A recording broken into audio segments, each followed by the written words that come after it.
சினிமாவோ சின்ன திரையோ அதில் இருக்கும் பிரபலங்கள் ஏதாவது பிரச்சனை என்றால் உடனே வெளியே சொல்ல மாட்டார்கள்.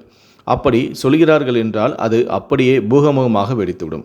அப்படிதான் இப்போது எல்லோராலும் சிரித்து சிரித்து ரசிக்கப்பட்ட குக் வித் கோமாளி நிகழ்ச்சியின் மூலம் ஒரு பிரச்சனை வெடித்துள்ளது.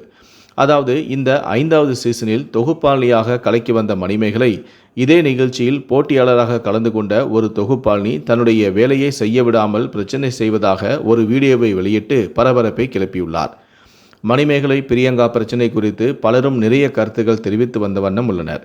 இந்த நிலையில்தான் ஒரு பேட்டியில் பிக்பாஸ் புகழான அர்ச்சனாவிடம் குக் வித் கோமாளி நிகழ்ச்சியால் வெடித்துள்ள மணிமேகலை பிரியங்கா பிரச்சனை குறித்து கேள்வி கேட்கப்பட்டுள்ளது. அதற்கு அவரோ, எனக்கு 2 பேரையுமே தெரியாது. நான் வேலைக்கு சென்றால் என் வேலை உண்டு, நான் உண்டு என இருப்பேன். என் வேலையில் மட்டும்தான் நான் கவனமாக இருப்பேன். சீனியாரிட்டி வைத்து நான் பெரியவள், நீ சிறியவள் என்று சொல்வதெல்லாம் தவறு என கூறியிருக்கிறார். தற்போதைய இந்த வீடியோ தான் தற்போது சமூக ஊடகங்களில் வைரலாக பகிரப்பட்டு வருகிறது.